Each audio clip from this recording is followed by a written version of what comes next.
I'm Amelie and welcome once again to my channel. Today I'm going to be watching episode number, oh god, was it 14 or 15? I have already forgotten. I'm pretty sure it's 15. I'm almost certain it's 15. But honestly, I don't know if it's the stress or just the fact that it's the end of the year and I'm tired and it's very hot here in Argentina. And I don't know, I guess the World Cup as well. So many things waiting on me for some reason that my brain is just, it's just gone. My brain is already in 2023 waiting for me while I have to live through what is rest of this year without it, because I have no explanation. It's just tired. I don't know. Anyway, I'm pretty sure it's episode 15. If not, it's whatever episode the title says. Anyway, there is a noise in the background. Sadly, it's a noise that is going to accompany us during the whole reaction, and that is my fan because it's very cold. I wish it was very cold. Honestly, I can deal with the cold a lot better than I can deal with the heat, to be honest. It's very hot. It's incredibly hot here in Argentina. It's not even summer, obviously, but I don't know. I feel like this is the hottest November in some time. I am actually dying. I don't deal very well with the heat. And normally I had my air conditioning, but it was making some noises this morning and not working properly. I think they have to fix something.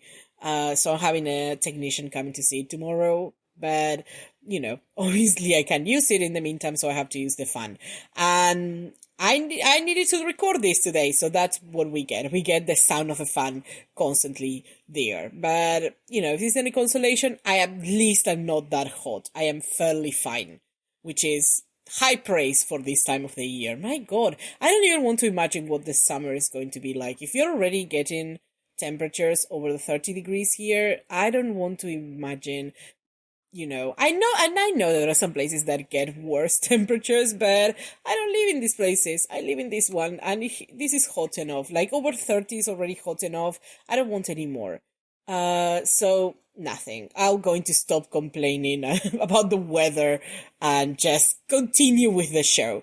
Let's talk about Advanced Bravely anyway. So, what happened in the previous episode?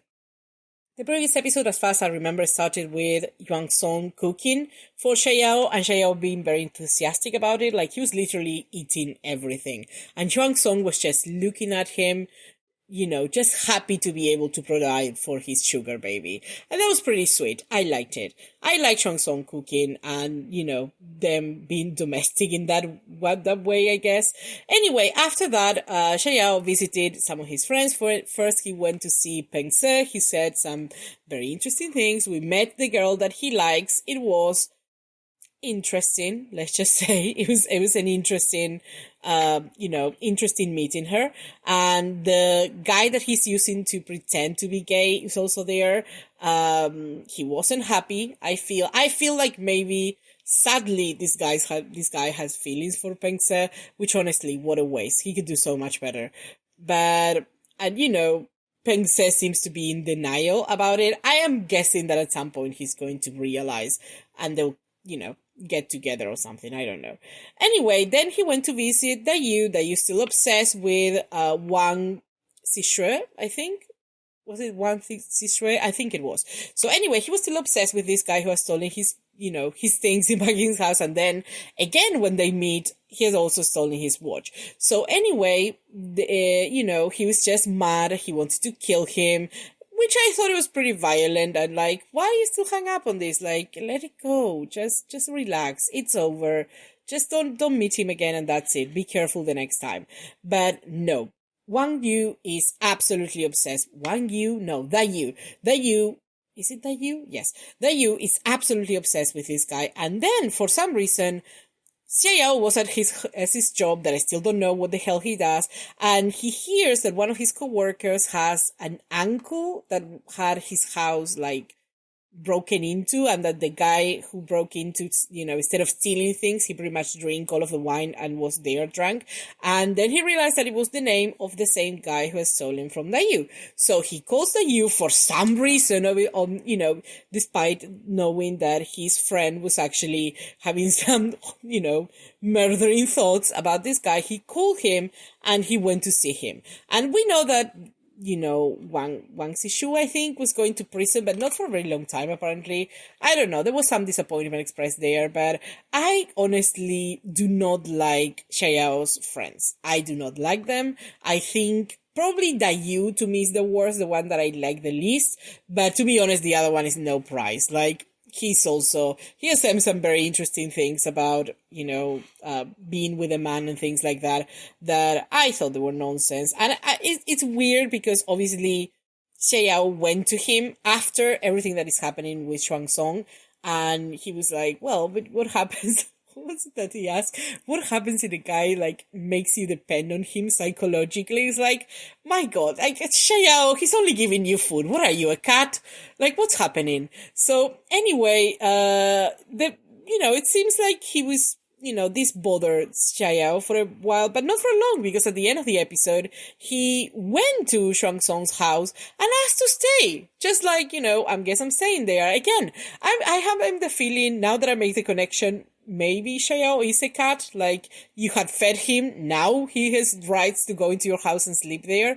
Anyway, Shuang is pretty happy, as you can imagine. And not only that, but this is not actually his house, he's actually staying at the bodyguard school, like, he has a room there, apparently. And he has 2 beds, which is interesting. You say, oh, they're going to share the bed. No, they have 2 beds. What they're going to do is put the birds together, just to make one, and they're going to sleep like that. And I'm like, but, but what is the explanation of this?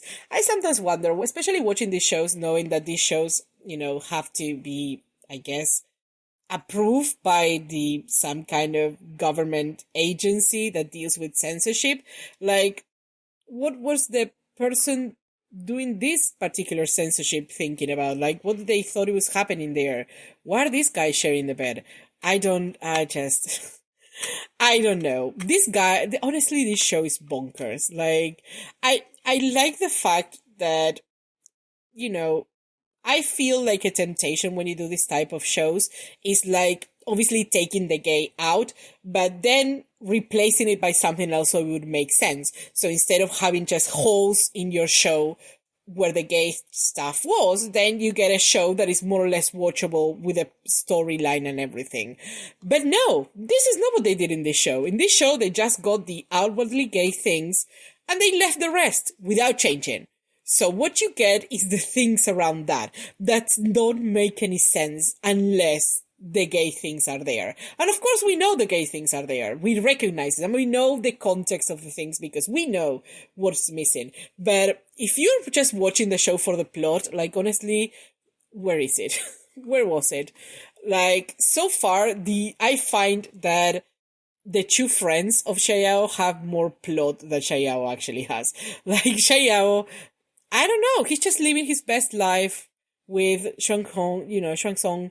He's just being pampered, just being spoiled like the little sugar baby he is. And that's it. That's the story. But we are in episode 14, 15. We have like 50 more episodes. What's that going to be? So, I don't know. I'm curious to find out. Anyway, let's just start the show. Let's just go into episode number, whatever number it is. So, that number right now.